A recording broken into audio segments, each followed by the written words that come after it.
Continue to surge, so is the concern of evictions. That's right, Tella, especially as extra unemployment benefits are just days from ending and the Congress debates on what to do next. Our Shay O'Connor is live at 10 with more on the fear many have on where they and their children will sleep. Shay?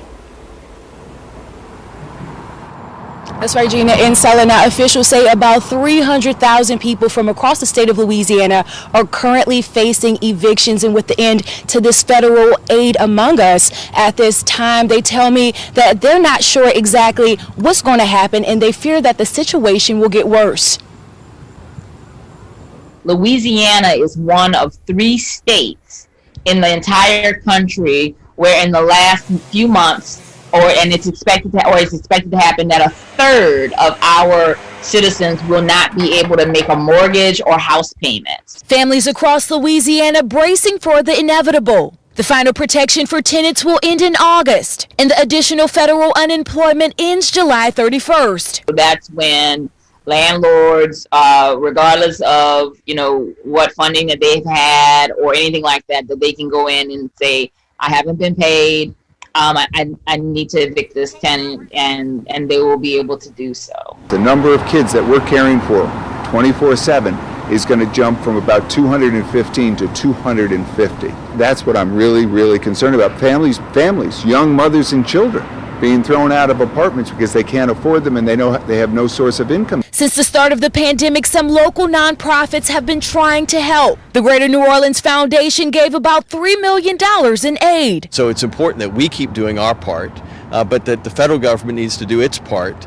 And now is not the time to roll back benefits when we're still in the midst of this pandemic. Still, officials say families will suffer most. The hope is more money will go toward housing. I'm saying to our leaders, you didn't go far enough. You've closed these businesses. These folks cannot work. You have an obligation to see that they can remain housed. You have an obligation to see that they can remain housed. You have an obligation to see that. I want to give all the praises and the honor to Yahweh Bahashem, Yahweh Shah Bahashem, Ruach HaKodash, and double honors to the elder apostles and the elders of Great Millstone. Also, sincere shalom to you other brethren, you followers of the truth, you Akim, you Akwath, you followers, let me say mainly shalom to the elect. Okay, I want to touch on this video here that I saw with this situation with Louisiana, where 300,000 people are to be evicted. Now, I went into this because it's just not Louisiana.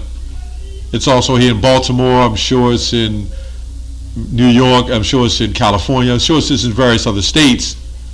So I went into a little bit more research here and see it to be the same thing. In fact, I know a brother now, a couple of brothers that are supposed to receive unemployment that the government is not paying out. So I heard this woman say that you have an obligation. The government has an obligation. They're obligated to pay for these people homes and houses. It's beyond me how these people think and why they think that anyone's obligated to do anything. But you're going to find out. You're going to find out real soon. And that's from being held high on the Q&H, Queen of Heaven, pedestal. You're held high on the Q&H pedestal, man. And you don't believe nothing could, you can see no wrong, right? Let me get another scripture real quick. Let me get a scripture real quick.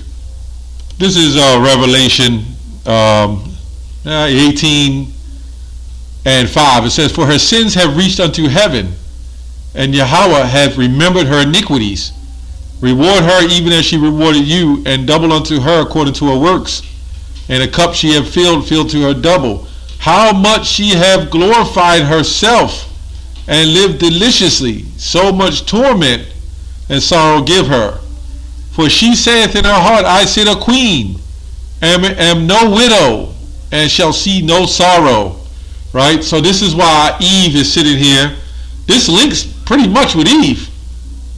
Right? Because you were going to going back to Babylon, I believe Jeremiah the 44th chapter brings that out, when they say they burned incense to the Queen of Heaven, and the men followed them. So they all became one part of the system, so to speak. And this is what you see here, the same damn thing, right? This is why they feel that they are obligated to take care of them, because they have united with the QNH, but ultimately the Most High is pulling the strings. You're not going to have that, okay? So again, I don't know where she get that she's obligated. When you go to Isaiah, I believe in, what is it, Isaiah 13, where it talks about, what does it say? He will cause the arrogancy of the proud to cease and lay low the haughtiness of the terrible. Then it goes on to say, I will make man more precious than fine gold.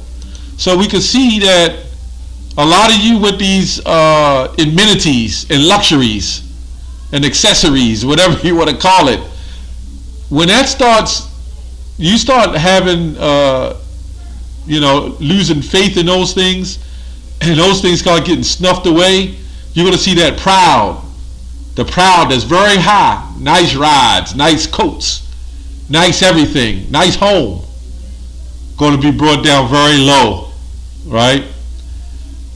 Ecclesiastes 12:3, it says, in the day when the keepers of the house shall tremble, right, and the strong men shall bow themselves, and the grinders cease because they are few. Now with this thing going on and the whole contrast of it, people lost their jobs. People, because of the thing, said, hey, they're not going to work. Some of them got unemployment and lived off of that, and then they don't have the jobs anymore. So it's a whole lot of things happening. And then now the few people that are working, they got to work extra hard. You know what's going to happen? They're going to burn out. So there's not going to be much business.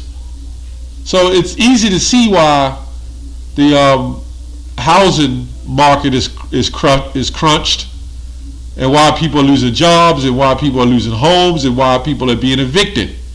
Because those people was banking on that unemployment, some extra benefits to keep them going.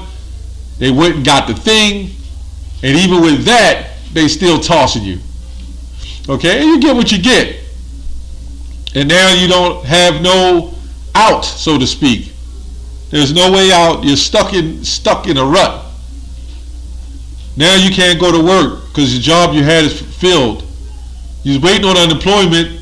They kept promising you that it was going to come. I know this for a fact through a brother that said they was telling him it was going to come. It never came. Nobody never called. They just took, it's like taking the money and run. And this lady says they are obligated. Well, if they were so obligated, people wouldn't be so broke. People would have their unemployment, and people would have their jobs if they were so obligated. Anyway, and the doors shall be shut in the streets when the sound of the grinding is low, no jobs, and he shall rise up at the voice of the bird. You'll wake up in the morning, you'll hear the birds tweaking and all that stuff, but you won't see anything. And the daughters of music shall be brought low. That's going into the whole system, so to speak, where you go into music that goes into the trumpets, right? You'll hear the horns hitting their horns, right? Blowing horns to get to traffic, to get to work. The cars going up and down the street. The actual music itself. But that's what that's going into, is going into the trumpets being blown for people going to work. That chaos and rush hour of going to work and all that will cease. Okay, so the music shall be brought low. Also when they shall be afraid of that which is high, and fears shall be in the way, right? This is like a double whammy, right? It says, also when they shall be afraid of that which is high, right? And fears shall be in the way, and the almond tree shall flourish, and the grasshopper shall be a burden, right? and the desire shall fail, because man go up to his long home and mourneth go about in the streets. So everything you see around you that's supposed to be natural is going to become unnatural. It's going to be unusual for you to sit in a house and sit on the front porch with no work, not knowing if you're going to be able to pay your rent, your mortgage, your gas and electric, your food. All these things are going to come to pass, man. And us prophets, we've been warning you over and over and over again. It's not our time, so the Lord just got us repeating it. So by the time these things happen, you're going to know that a prophet was among you and told you the truth, right? So I don't have much else to say on that. I'm not going to make this video long. I just found that crazy that this woman, I mean, I wasn't going to do it, but she said something that triggered my senses when she said, you're obligated. You know, you're obligated to take care of the people, the children, the women and children. Right. They're obligated. Anybody know the history? Have anybody paid attention to history? But the thing with us, we know the history, we know the present, and we know the future. Everybody that's glorified you and given you and gave you a great life, ultimately you're going to believe that nothing can happen. And then when it's snuffed from you, you will feel it then, that's for sure. Anyway, you know, there's a whole bunch of scriptures on that. Anyway, that's all I have on that. Shalom.